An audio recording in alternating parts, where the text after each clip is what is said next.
Hello and welcome to another episode of Executive Wellness Unplugged. I'm your host, Lisa Kelly, and we are in for a real treat today as I'm joined by Dr. Tomi Mitchell, a family physician, dynamic wellness coach, and fellow podcaster.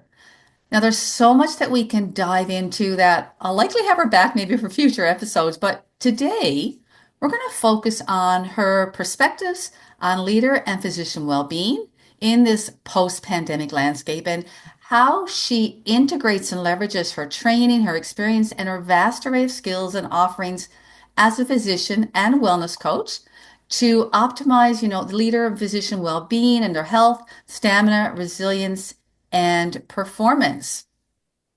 So by way of formal introduction, Dr. Mitchell is a board certified family physician, wellness and performance coach with a passionate advocate for mental health. So with over a decade of experience in family medicine, she brings a unique approach to wellness, combining clinical expertise with a deep understanding of the everyday challenges that people face. Now, she's on a mission, like many of us, to break down the stigma around mental health and empower individuals and professionals alike to find sustainable well-being without burning out. Dr. Mitchell is also the author of The Soul-Sucking, Energy-Draining Life of a Physician, How to Live a Life of Service Without Losing Yourself, which dives into the realities of physician burnout and offers practical strategies for reclaiming a balanced and fulfilling life. She's also a fellow podcaster and hosts the podcast, The Mental Health and Wellness Show, where she openly discusses tough topics in health and wellness. And as a coach, she helps leaders and professionals and physicians struggling with stress, anxiety, and work-life balance through practical tools that help boost their productivity and resilience. And she's also been featured in publications like Thrive Global, Kevin MD, Brains Magazine, establishing her as a respected voice in the field. So welcome. And is there anything else that I missed or that you'd like to add to what I just shared? No, I think you've shared a lot about my professional background, so thank you. Good. Well, I am really inspired by your work and you have a very strong social media presence. So I'm really following you and very much looking forward to, interviewing you and recording this episode for some time now. So to perhaps open our conversation, I have to say I'm really intrigued by your passion and commitment to supporting and optimizing the holistic well-being of, of course, your patients, but also medical professionals, physicians, and organizational leaders. And for purposes of today, because it is an executive wellness podcast, we're going to talk about those, maybe physicians or those in senior level medical, roles, healthcare roles, and of course also organizational leaders, and you wear many hats to help support these people. So I'd like to ask you first, as a physician, what then inspired you to become a holistic wellness coach? Really, really good question. Thank you for having me today on your show, Lisa. Yeah. So it's quite the journey, so I'll try to condense it for the sake of time. So I'm a physician first. That was my first goal, was to make an impact in the lives of individuals and their families and actually beyond. Right. And very early when I set up my own practice, I let my patients know I'm taking a holistic approach.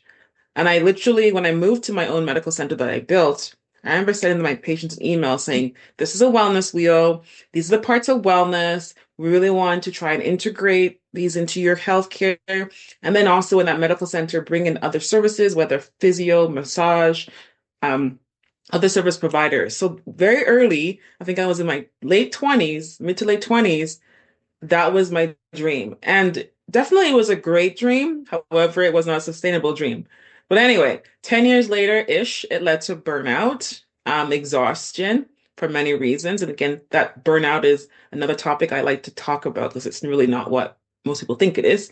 Okay. And then during the peak of COVID, I had my own awakening where it was like, basically, I crashed and burned. I was exhausted.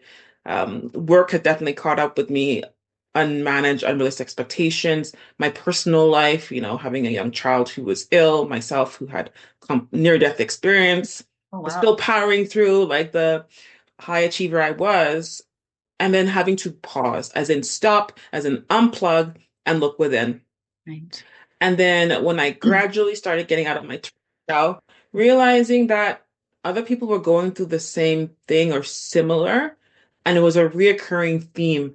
And having gone through the health system, my own personal experience, it gave me a different lens. It was even clearer than the lens I had a decade before that I knew about the wellness wheel. But this really hit home because I had gone through many aspects of my life that were challenged, and I was at this humbling position. So, COVID happened, lockdown happened. I had a baby. I was young as and she was nursing. I was like, okay, let me do this health coaching thing because what else does a go-getter do? Go During earn a more pandemic. money in my free time. So in between motherhood and, raising young two children, two and under, I embarked on this journey and it really opened my eyes to healthcare. I saw it a different lens and even my own life and the lives of my patients who were open to listen. Because again, the discussion of holistic health, some people embrace it wholeheartedly and others bristle and just like shut the door and don't want to hear it. And that's fine. I know who my people are, and they're the people that are listening to this podcast, they're the people that are in my community or engaged, and that's okay. Very good, very good. So, excuse me, you've touched on it, but how do you make it work? You're a busy family physician, a wellness coach, an author, a social media influencer, a podcaster. I mean, I wear some of those, pretty well all those roles except for family physician, and I'm busy enough. So I'm sure Yeah, our listeners would really love to hear how how to make it work. you integrate your medical expertise in wellness coaching to really support leaders' health and the physicians you work with, and how you do you parse it out or sort of all integrated? How do you make it work? So it didn't happen overnight, number one. That's one we realize. This is not something you want to just try overnight because you will likely fall flat on your Yeah, face. burn and fail again. Yes, exactly. So I was first a physician Yeah. and a very nerdy, like person who'd love to learn, lifelong learner. And I'm a family physician. So already that foundation brought me to a systems approach to health. Versus my colleagues who are, more focused in a specific area, like let's say cardiology or nephrology, Yeah. they tend to focus on that area. But as a family doctor, I have the privilege of focusing on a lot of it. So I created this strong foundational base, okay? And just being a curious lifelong learner. And then life challenges pushed me to the next step. I never really wanted to own a medical practice, but I did. Hmm. And there were skills learned, right?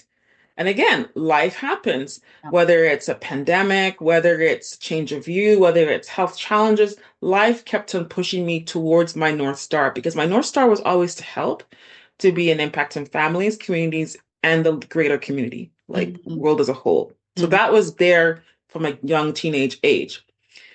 But with life, there's only so much you can put on your plate before you break, Yeah. right? And I had to break first before I really As came most to of us that do.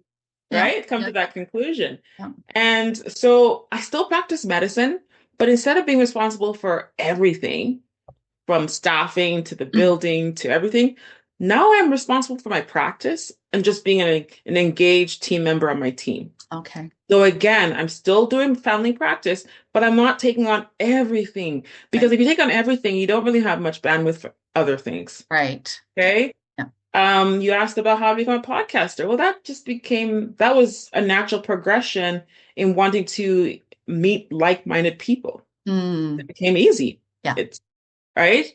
Yeah. How did I become a coach? Well, I first was a coach for myself and I first was coached. And I realized this coaching methodology, though it was in some ways part of family practice, it wasn't necessarily front and foremost. And I was able to use those skills to really connect with my patients and clients and really help them on that transformational process. Yeah. And can I just stop there? And I bet, Yes. as a coach, an executive coach myself, um, we can learn so much and help clients learn so much about themselves. So I would suspect, and correct me if I'm wrong, but I would suspect that as a skilled coach with your the coaching style and type of coaching questioning, that would probably even uncover more critical issues, health issues within clients and your patients than with all respect to other doctors, but maybe how another physician might get to the same and maybe not even uncover the same. Does that make sense? 100%. I've seen it countless times in my practice, Yeah. especially since I've really embraced coaching formally, Right. right? Where it's like they come to me fresh. A friend told them about me, and they are like, after 15 minutes, they're like, "Wow, you have given me more answers than I've had for years," Yeah. and I'm humbled by it. And that didn't happen by accident. Yeah. That happened. Yes, there's some skill, there's some connection piece, but it's really leveraging my medical background Mhm.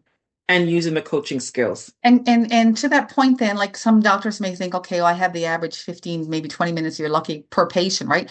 And they're thinking, how does she get in? How does she educate? How does she coach? How does she do everything that needs to be done within that limited amount of time? Yes. And how, Well, efficiency is one. So there's many layers of efficiency. Number one, the electronic medical software I use is user friendly. Okay. I'm not clicking a whole bunch of buttons and trying to go nowhere because I've worked in places where the systems, the computer system alone made me want to like quit. And I actually have left jobs because the system sucked. right? Okay. So that technology is key. Yeah. Okay. Your front desk, how efficient they are, how they streamline processes, and how you book. So I have um, arrange my calendar in such a way that again it's efficient. I don't have my day starting with a newborn baby because I know that newborn babies usually poop, sleep, need to get measured, then Yeah. they want more milk, and then before you know it, their appointment started at 9 and they're ready at 9:30. So there's things I've learned over time. So this is like high level nitty-gritty. Yeah. The other thing is I communicate with my patients not just in the exam room itself. I send them regular health advice emails where they can start working on their bigger pictures in the privacy of their own home. So by Yeah. the time they come to the office, they're already educated, they're plugged I in, love that. I love right? and are all your patients receptive to receiving, your newsletters and your literature? I wouldn't say all, I would say like 70 to 80% because Okay, also that's the good. practice where I work at is very diverse and not everyone's first language is English. Okay, fair So it enough. can be a challenge. But I mean, I would say every week, Yeah. at least 3 or 4 people say, Dr. Mitchell, thank you so much for those emails. Wow. And again, it's automated, but I mean, it came from a good place. I want my patients to be healthy. Yeah. I joke and say, I want when people see my patients, they'll know you're Dr. Mitchell's patient because they can tell because there's something different about them, right? The way Yeah. they approach life, the way they carry themselves, the Yeah. way how they're doing, and I want to encourage other people to do the same. I love it. I love that. So, as this podcast was created to support the health and well-being of leaders and executives, so from your medical and coaching background, what unique challenges do you see that leaders face today, in maintaining the wellness, and how do you address this through, again, your integrative medical practice that we're talking about? Yes, the challenge of leaders is exponential. I think it's growing every year. They're under more and more scrutiny. It's very easy for somebody to, comment on them socially on social media. It's constant, and the demands and expectations and the many hats they wear is can be profound. And I recognize it as a leader in my own field, and also as I work with other leaders who feel crushed. Right. Know that you're not alone. I think being in a safe place where they can express their frustrations is critical because most people don't want to hear it. Yeah. Like when doctors complain about burnout or leadership complain about burnout, they're like, "You're well paid. What are you talking Yeah, about?" did you find we're almost throwing that word out a little too loosely these days? Because I write about it in my book, Cultivating Healthy and Vibrant Workplaces, through an Yes, interview with a burnout expert. There's like yes, 5 stages of burnout, and most of us are probably at the stage 1 to 3. Stage 4 and 5 is really critical. Like you're almost, yes, to the point where, you're maybe on antidepressants or maybe in a recovery institution or whatever. yes. So, to the point of the concept of burnout, how do you define it? Or, what can you say to that for leaders who think, am I really at that end stage of burnout, or what can I do if I'm at the earlier stages, right? Well, thanks for asking this question. I mentioned at the beginning that burnout is a whole different topic, but I'll try to give you the Yeah, Coles Note version. yeah. I don't really accept the standard definition of burnout as proposed by WHO. I Okay. appreciate the work they did. I think it's amazing. It got this discussion in, in front of the media and people are talking about it, where they're saying work burnout is this occupational phenomenon of exhaustion, just less loss of self-accomplishment, just not feeling like yourself. I feel it's so much more than that. Yes, work is a part. Really, for me, burnout is a sum of three critical relationships: relationship with ourselves, significant other, and work in society. So work Mhm. in society is one piece of the pie, right? Because at the end of the day, when I distilled my patients, clients, even myself with burnout, at the end of the day, the problems were rooted in self-belief, limiting beliefs, whether you must be perfectionist, you must work harder than everyone else, Right. like all those things that were sabotaging you.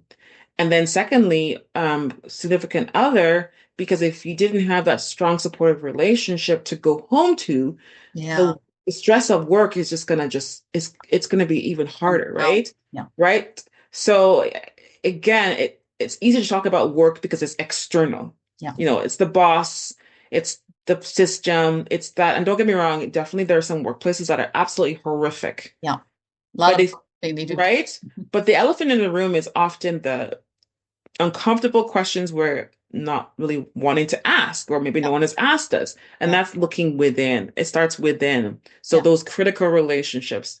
Yeah, and if I could So just jump in quickly, you mentioned the wellness wheel, and that's why using the wellness wheel as a doctor, as a wellness or a life coach is so critical. And I've done it a lot with clients and leaders, and because we're all on that hamster wheel, but leaders more so, right? And so they're on that yes, treadmill of life. They don't take time to sit and be reflective, and to your point, like so with burnout, when there's something out of alignment in that wheel or more heavily yes. weighted in one area, it throws out, upsets the apple cart and everything else goes out of balance, right? 100%.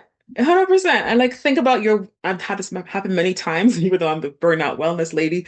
Tires. If you don't get your wheels aligned, your one will go like flat and then you could end up beside the road. True story. Flat tires. I live and learn.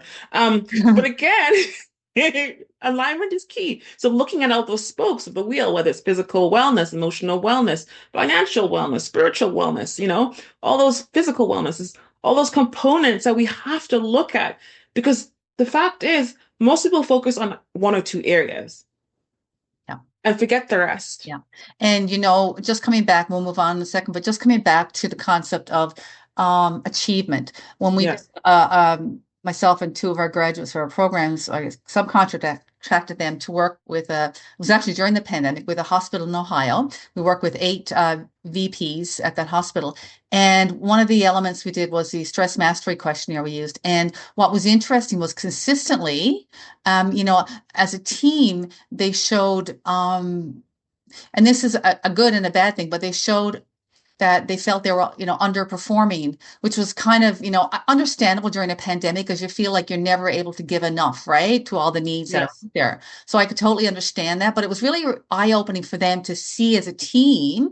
I talk about this in my book, and I've got permission to talk about this, but it's really interesting to see as a team how they felt that way when, my gracious, they're probably performing and achieving more than the average person, for sure, right? But yet, 100%. but because they're so high achievers, they underrate, they think that they're not achieving enough, and that can be a source of stress. So One hundred percent. anything you So want to there's say the to that? internal stressors, those limiting beliefs Mm, that we have, the perfectionist, we must do X times before we are considered good, et cetera, et cetera. That can be impactful, right? And definitely, if one wasn't a high achiever, chances are you wouldn't have ended up in those leadership positions. So right. that it's like a double-edged sword, right? And we have to be mindful of that. And then there's the external factors, is the people around us that are expecting us to save the day, have this like, this magical genie and just know what's happening in the future. That's not realistic. Especially with the pandemic, it was scary for a lot of leaders. It's like, do we shut down divisions? Do we expand here? What do we do? Like the whole world went upside down, literally the whole world. Nobody's had been here before. This was a playbook we've And never I been wonder, through. I've been asking this, and I don't know. I wonder how many organizations, leaders themselves actually did like a post-mortem, like after the pandemic, to Yes. kind of say, like, what was that all about? What can we learn? What did I learn about myself? But, of course, human nature being human nature, we probably just went right back into things and never, had that like funeral period, if you will, right? That is a very good question. And I would say majority don't. Yeah. Because like let's look at before COVID. let's say there's a project A and project A did not work out as planned. Okay.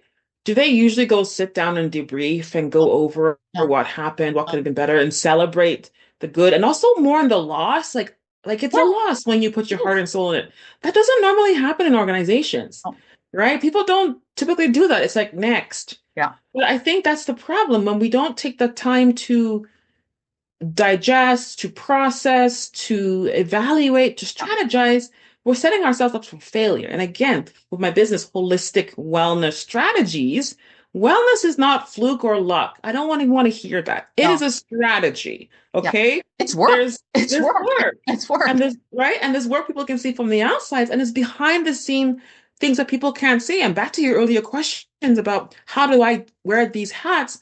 Well, I have to brace myself. I have to be physically, mentally, spiritually, financially, psychologically ready. And there are things I do within my own body to help strengthen me. So Yeah. I have the energy of like a little bunny rabbit, energizer bunny, you Yeah, know? and I actually forgot. I think I skipped over that question. I wanted to ask, Yeah. what are some non-negotiables? What do you do for Oh, wellness? non-negotiable. 7 to 9 hours of sleep. Non-negotiable.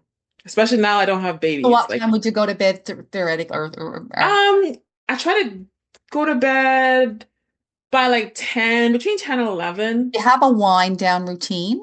Yes, I do. Exactly. That's another one.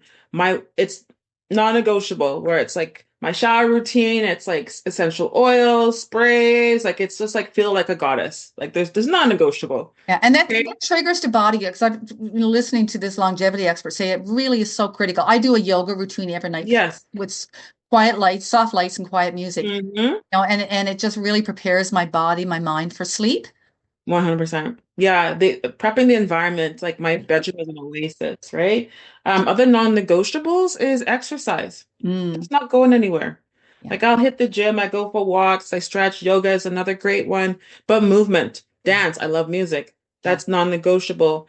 My routines, I love my herbal tea in the morning. I love my breakfast. yeah, It's just non-negotiable, even if it's on the go, yeah. but I'm still eating it, right? That's the thing. I don't have to sit down for half an hour and eat it, And just as a right? really kind of a random question, Yeah. there's a lot, and I get a lot from leaders now, like, what about the whole IF, the intermittent fasting? Is that something you Okay. get a lot of questions about? Because you mentioned breakfast, and I've vacillated between doing a breakfast at 7 or maybe waiting and starting my breakfast at noon. I don't know. It's kind of a random question, but I know, it's coming up a lot, and with people I coach, right? It definitely is, but it's not a one size fits Mm, all answer. yeah, It also depends on what you're doing and the type of energy you're burning during the day. If right. your job is very physically demanding, you may need more energy, like more food in the morning than somebody who is doing something else. So to that point, if a client, your patient of yours came in, Mhm. for a medical visit, if the question of intermittent fasting came up, is that something that you'd be comfortable and make the time to have that discussion or supply them with additional information on it?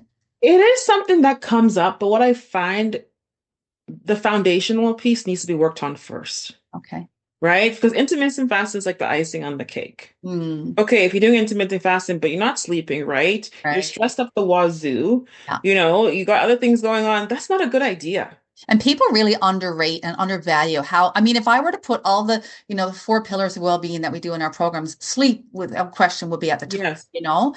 I mean, Sleep. 'cause it's our people don't realize like our cellular regeneration happens during that deep REM sleep. So if we're not Yes. getting into the deep REM sleep, good luck, right? Good luck. Exactly. Cancer prevention, everything, our immune system, you know this, right? I was a doctor Yes. course, and anything you want to speak to that, this I just really want everyone to listen to this and just really walk away with, I got to start doing something about Yes. Sleep deprivation is not a badge of honor. Let me no, say that no, again. Sleep deprivation is not a badge of honor. And I get it. There are times in our careers that it's part of the job, like, for example, during residency training, where it's like, okay, I got to get up and deliver this baby. It's 2 in the morning. But that's only for a season. It's not supposed to be lifelong. right. So sleep is priceless. I get so much information from a person's sleep habits, whether they're snoring, how they're feeling, their mood during the day. That is priceless. Yeah, So and we sleep, got technology aids now today with those rings and everything, our phones yes, and there's our watches, that we can get all the data. So it's not like, tons of data. yeah, So yeah, there's like you said, the rings, the watches. So yeah. there's really, and they're affordable. Mm, There's really no, it's not negotiable. Like there's enough studies out there to say sleep is important. That's where restoration happens. That's where healing happens. And frankly, that's sometimes where I get the creation of like great ideas. After a good Yes. sleep in the morning, I wake up and I'm like, oh my goodness. Yeah. And I write it down. Yeah. So are Like you like an early riser then necessarily or I can be. yeah. If I'm woken up after a certain time, I'm gonna be up. Yeah. Right? That's just how my body Yeah. is. But I know that if there's a night where I don't get quite as good sleep, let's say my dog is barking or something's the kids, are sick or something, then I have to make sure that I double down in the following days or I reduce my physical activity so I don't I like to exhaust say myself. just give ourselves grace. Yes, We feel no that, oh, I gotta get up compassion. because the Miracle Morning book says I gotta get up at 4, Oh no, right? please. I've read those books. I know. That's 5 a.m., 4 a.m. Yeah, club. yeah, Blah, blah, blah. Like yeah. it's no, honestly, there's some good to it. However, it's not for everyone. Exactly. And listen to your circadian rhythm. I try to get up Yes. at 5 or 6. I'm like more like 6:30, maybe quarter to 7 if I've had a Yes, night. that's me. But if Yes. I can get up like I got up at 6 a few mornings this week because I went to bed earlier. And you're right. Oh my gracious, I was so productive. Yes. The ideas were just flowing. So Flowing. yeah, I was Exactly. And just when you do this for long enough, you're going to get stuff done. So leaders, like you can 3x, 4x, 10x your productivity yeah, without feeling yeah, exhausted. and And get it's more like, done in less time. yeah, and be happy and jovial. And people are thinking like, how, what? Because you have these foundations, you've like focused on these things and realized that we as humans are amazing, okay? We are amazing. Yeah, We've only tapped in a fraction of our capabilities, yeah, and we can still enjoy life yeah. while being amazing. I have some follow-up questions now to the question around working with leaders and physicians. So, how do you encourage, inspire, incentivize, if that's the right word, to work with leaders and physicians who either A, they're just totally resistant, and then you just like walk away from them because they're not going to hear you or listen to you anyway, or those who want to do better but don't do better, like they're just not committed to the point that they'd like to be or that is kind of needed to get them to the next level of their well-being. How do you respond to that? How do you work with those type of people? Really good question, and that my answer has evolved over time. So how I deal with it now, I first lead by example. Okay, so when they see me, they see a jovial, happy, youthful, excited woman who is just go-getter. Okay. And then in the world of technology, I have a very strong social media presence. So a lot of people are on LinkedIn. You're very good at it too. Thank you. So I engage, I ask thought-provoking questions. I'm consistent, I'm daily, I'm relentless. Yeah. I don't Which makes me sugarcoat. wonder, how do you do that as a doctor? Because I'm like, how does she I know. do that? I think that's another conversation entirely. But yeah, I have systems in place, and then Okay. it's also almost on autopilot. But yeah, so I engage, I ask questions when things come up in in the world, I bring them up. And people are watching, they're listening, they're reading, and they're reaching out to me. I So bet. I don't go knocking on doors. Because again, a lot of people are not ready for this conversation. It makes them feel uncomfortable. And that's okay, but they're not for me right now because I'm not like um the ideal person to work with if you're still working on like the very, very, very, very basics. So maybe we could sum it up because this is what I like to say is that when you're ready, I'll be here waiting for you. Exactly. That's my attitude. I'm like, look, I have enough things on my plate to keep me busy. Yeah. I'm not like, when you're ready, because when you're ready, you're gonna be receptive. I don't want to drag you like a horse to a river. I can't force you to drink. And that's So not to no, say everything's going to be easy because it's never no, easy, but I'm no, here for you no. to walk through the steps, hold your hand, link arms, as I like to say, right? Yes. And then so on that note as well, then outside of your medical practice, because you're a wellness coach as well, do you take off exclusively your medical, well, somewhat exclusively, but your medical hat? And I'm just a wellness coach. So to the point that you might do work with organizations under the auspices of a wellness coach or work Yes. or coach even leaders or physicians one-on-one outside of your, quote unquote medical position. 100%. So I've done both. I work with individuals and I've worked with like as big as Fortune 500 companies. So the principles are basically the same. Their needs might be slightly different, but the principle is the same. Right. So it's really listening and hearing where they're coming from, what their challenges, what their areas of growth, and working with them because it's not a one size fit all. Yeah. Just like a patient that walks through my door Everyone does not need iron pills. Everyone does not need a colonoscopy. Yeah. Imagine the doctor's like, colonoscopy for you, colonoscopy for you, colonoscopy for Yeah. you. Yeah. No, Yeah. Yeah. so you have to listen and tailor. Which comes back to your coaching approach, right? Yes, Yeah. yes, Yeah. exactly. So, carrying on that theme then, excuse me, and we might have touched on it, but, in terms of helping leaders and the physicians, again, because you work with both, balance high performance, Mhm. along with maintaining good health and well-being. I mean, can you speak to that? But also, if there's any specific stories that come to mind, right? What any examples come to mind of a leader who really, or a physician who really was in a not at such a great place, but really turned themselves around?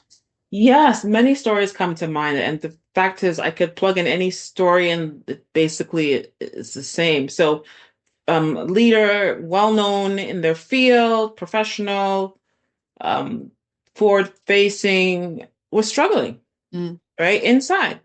And they thought it was like work and not being satisfied with where they were. Maybe they want to get to the next level. But it actually was so much more than that. When we peel back the layers, it trickled down to early childhood experiences Mm. and the traumas, big and little t, that it impacted them, that impacted their worldview, and it prevented them from being their authentic self.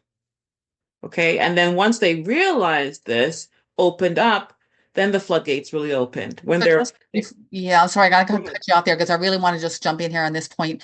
We're not talking therapy now, right? Because I mean, because I coach coaches and I'm always saying recognize your boundaries and your limitations, right? Because when you no. make early childhood trauma, my little antenna went up. Oops, Oh, for no, sure. Oh, okay, no, we're yeah, not talking about necessarily, I'm not your therapist, yeah, but okay, recognizing the impact yeah, of it yeah, and seeing okay, the messaging that you have today, right. right? And working on them. Yeah, because with coaching, So we're looking at forward. Therapy is more looking backwards, right? Coach backwards, yes, forward looking, right? yes, I'm forward Okay. looking because we can't change the past. Yeah, We recognize its impact. Like that would be foolish not to recognize it, but we're not gonna go undo it. yeah, good. We're Okay, I just moving wanted to forward. clarify that for anyone who, Oh, especially the no, coaches great who might be question. Yeah, listening. no. Yeah, yeah, I no, I don't do therapy. yeah, Like, yeah. yeah. Yeah, yeah, no, Anyway, for sure. Yeah, no, I love that. And so then again, sort of a continuation of that, the line of questioning here, what indicators or outcomes, do you consider when evaluating success of your efforts as a physician or as a wellness coach? great question. So at the beginning of our relationship, especially if it's going to be a long term, we first ask them to write down what are their goals. 30 days, 60 days, 90 days, a year from now. So we put that on paper. So when we're going on this journey, I can look back. I'm like, hey, look at this intake form. These are some of your goals. Okay. And let's see what's changed. And they themselves are often, highlighting these changes early on, even before I even ask them. If they have specific financial goals, then that's something that they can look at. But some of the financial goals don't necessarily always happen right away. It can be long, like years down the road, but they're seeing the growth. Yeah. Um, so it really depends on which part of that wheel we're focusing on. Again, the holistic wellness approach, there's 8 components, right? There's a physical, emotional, financial, environmental, like spiritual, intellectual, like there's a lot. So again, we have to focus on those areas that you want to work on primarily. And of course, there'll be trickle effect to the other ones.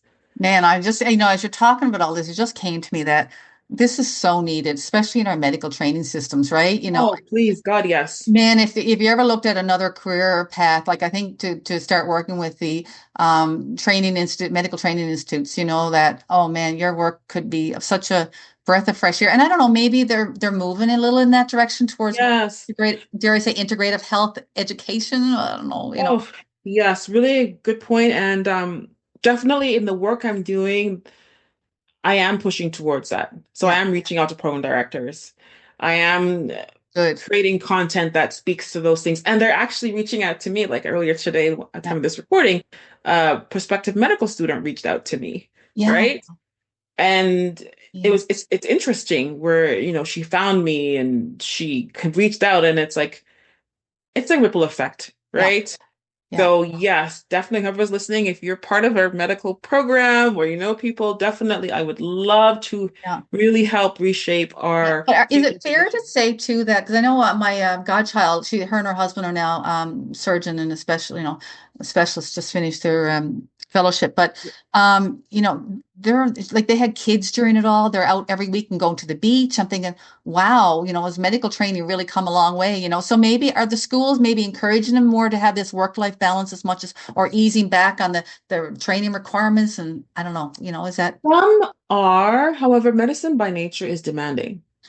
Like I'm not going to yeah, downplay it. It can be demanding, but again, just like I mentioned, the stool, we need a strong legs to support it. If that couple had a financial stability, of right. course they can afford to go places. If they had family support or friend support, if they have young children to look after their kids, so they can have a weekend to themselves, of Yes. course it'll be easier. But Yeah. if you're a single mother paying back $250,000 of student loans, or you live, hand to hand, like it's different. So it's not, we have to look at them in their own lens. But Right. it's great that they're, prioritizing those things. But it's definitely not the same for everybody because there are some people that literally have nothing. They're the first person in the family to go to school or become C-suite or whatever it is. Well, So, I'm hearing less and less, and correct me if I'm wrong, are maybe going into family medicine because they just see, doctors like they're in such short supply that the demands on the few doctors out there are just exorbitant, as you well know, right? And you got to have a yes, thick spine. I was talking to a family member who said her doctor, his caseload is 1,500 and he's up to 2,500. He just been taking on extra patients because our province back home is just so short on doctors, as is everywhere these days. Yeah, so it's I'm just hold out a lot of hope and faith that we get it right and that it we get it so that it's a little more manageable so that, people looking to go into medicine will go into family medicine, right? Because we need more family. yes. And since you mentioned family medicine, I have to put a plug in there. Yeah. Family medicine can be a rewarding career. Um, Great, lots of impact. Honestly, I have zero regrets about going into it. At one point I did, but it also depends on where you work, the Yes. system you work in, the support you have. There's many factors. There are Yes. places where I've worked was like basically hell, and Yes. there's a place where I work now, it's like utopia, right? And Wow. it's the same family practice I'm doing, the same style, but the way I'm remunerated, the support Yeah. for other specialties, the quick fast track referrals. It's made my job so much easier. I'm Well, forever grateful. So family medicine and a career in medicine in general can be a truly blissful, rewarding experience if you're in the right place. nice. And then, that speaks to leaders as well, because we're talking about leaders, whether frontline supervisor, middle of manager, director, VP. Yes. Oh, like find your happy space. And that's not always easy, but for God's sake, don't let your health, be jeopardized Because because of your job. it's not like my gracious, before you get to that point, just leave your job. If that's, I mean, I know it's 100%. you got financial responsibilities, but if you have, this, if we don't have our health, we have nothing, right? Nothing.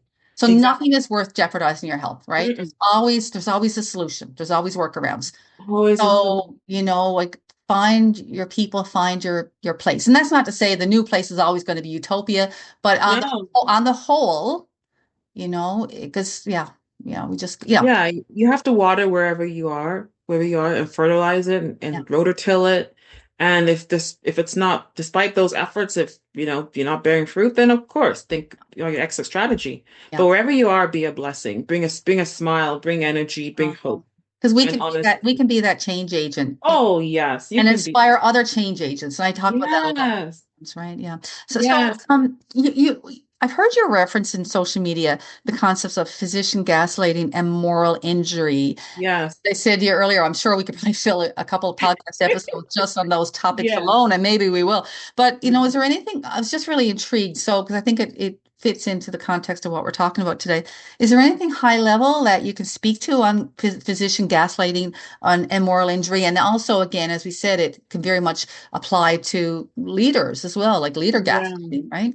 Well, moral injury is when you see situations in your workplace, in your life, and you know there can be a better outcome. But because of other factors, the better outcome does not happen. And it can be demoralizing. And it can be like, why do we have this code of ethics, but the people in charge aren't following it.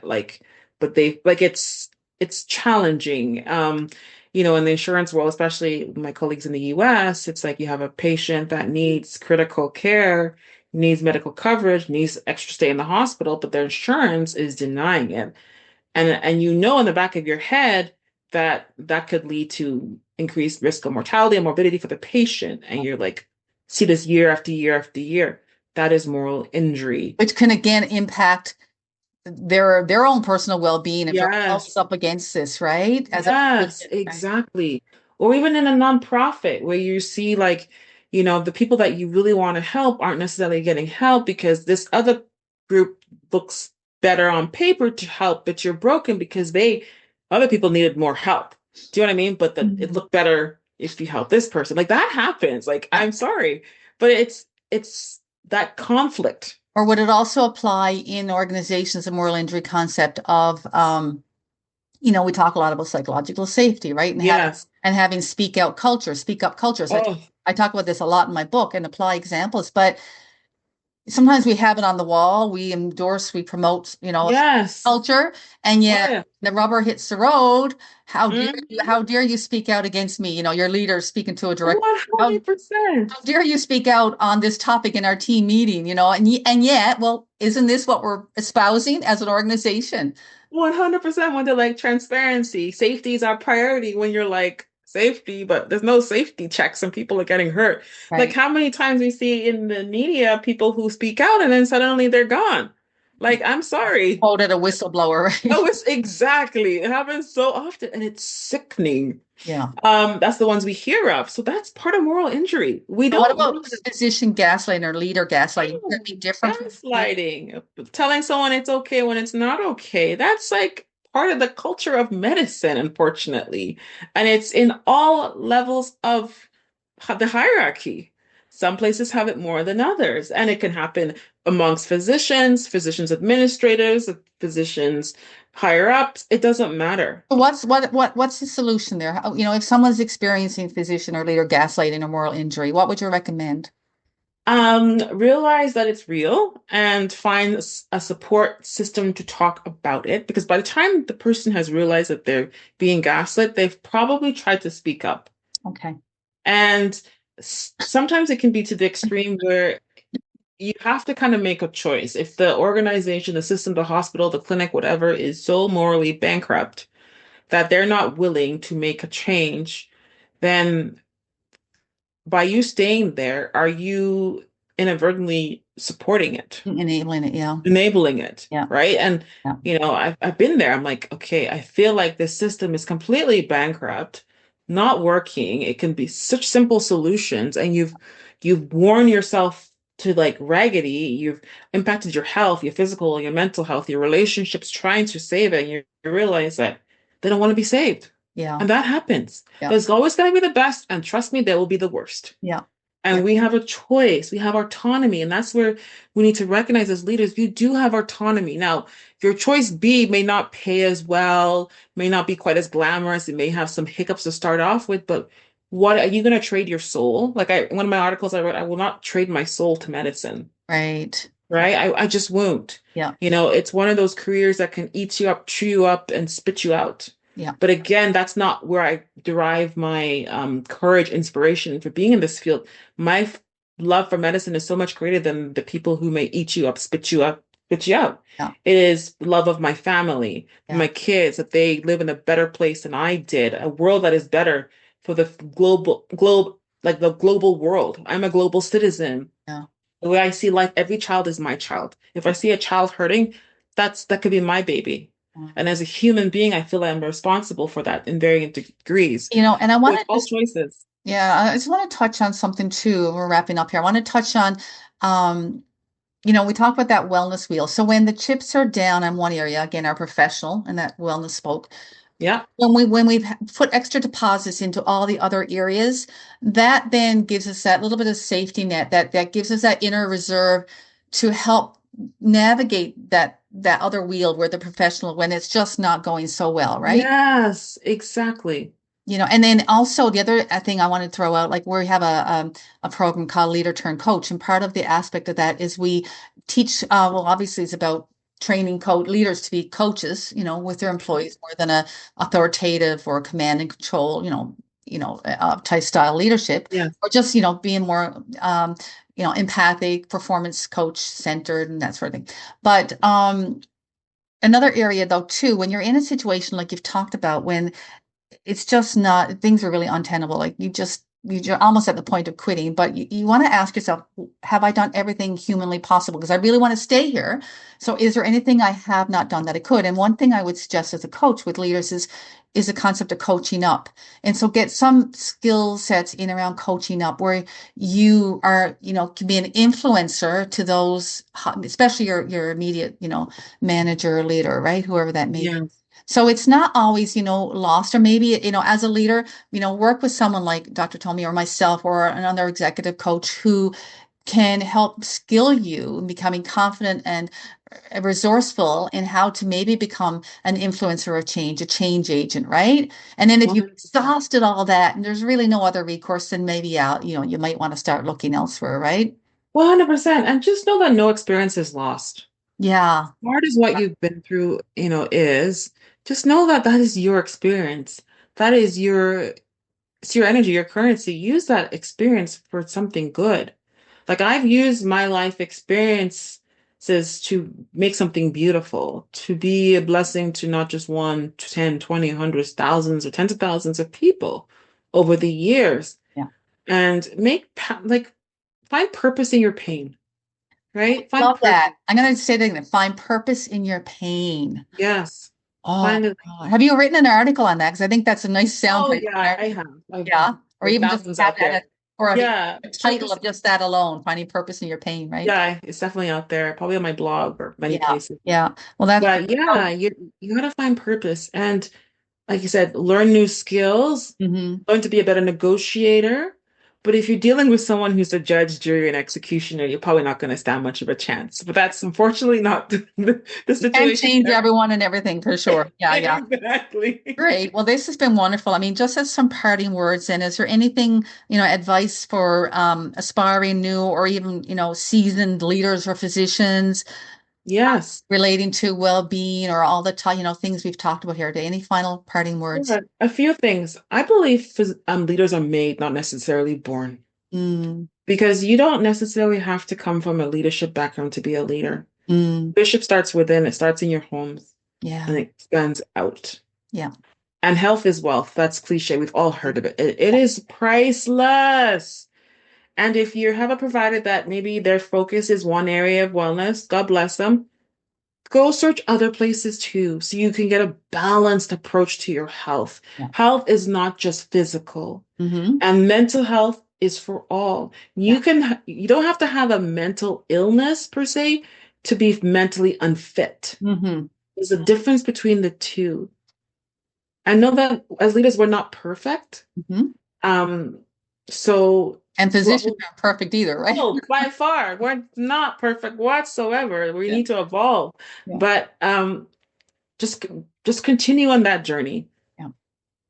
of growth and you will see the results. And obviously seek mentors, seek coaches, seek Yes. consultants.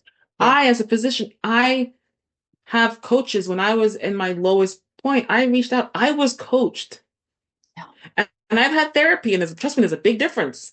I know Yes. which one I prefer more, but Yeah. I'm just saying, I've, get wisdom, gain wisdom and understanding. Yeah. And also, get that support system. I Yes. hear a lot more and more sadly that since the pandemic, we've become more reclusive, insular. We're not reaching out and connecting. Yeah. Hmm. Beyond, we're keyboard warriors, unfortunately, in a lot of cases, but Yes. reaching beyond the keyboard, and we've got to get back out and back out doing our volunteering, get out in touch with our community, Yes. get our support groups. And this goes for men too, right? Because sometimes men aren't as um, adept at reaching out and developing their social network. Yes, it's for everyone.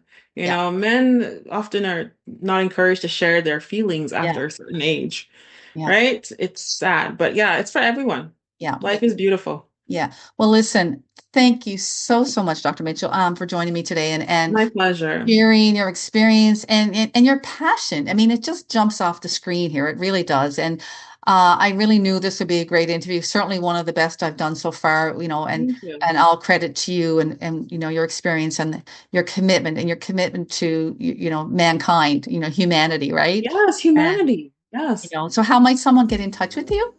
Yeah, so just you can Google Dr. Tomi Mitchell, or Holistic Wellness Strategies is my website. So holistic with an H, wellness strategy. So lots of S's in there. Or certainly on LinkedIn, they can. LinkedIn will be number one. Dr. And Tomi Mitchell. I'll link up all your links there that you give me in the show notes. Well, that brings us to the end of another really dynamic, informative, hopefully inspirational, and certainly actionable episode of Executive Wellness Unplugged. And again, thank you so much for joining us, Dr. Tomi. And it really means a lot to have you and others that we've been interviewing, and to you, our listeners, our audience, for coming back to listen to our podcast. And certainly check out Dr. Tomi's podcast. What's the name of your podcast again? Yes, it's the Mental Health and Wellness Show. Mental Health and Wellness Show. And it's great. I've listened to it. So I highly encourage you to check out her podcast as well. And, so again, be sure to watch for upcoming episodes via our podcast page or on our website, workplacewellnesscoe.com, or our YouTube, Workplace Wellness Center of Excellence, or wherever you listen to your favorite podcast shows. So thanks again, and stay healthy, everyone. And as I like to say, keep on keeping it real. And most importantly, be kind to yourself. Give yourself lots of grace.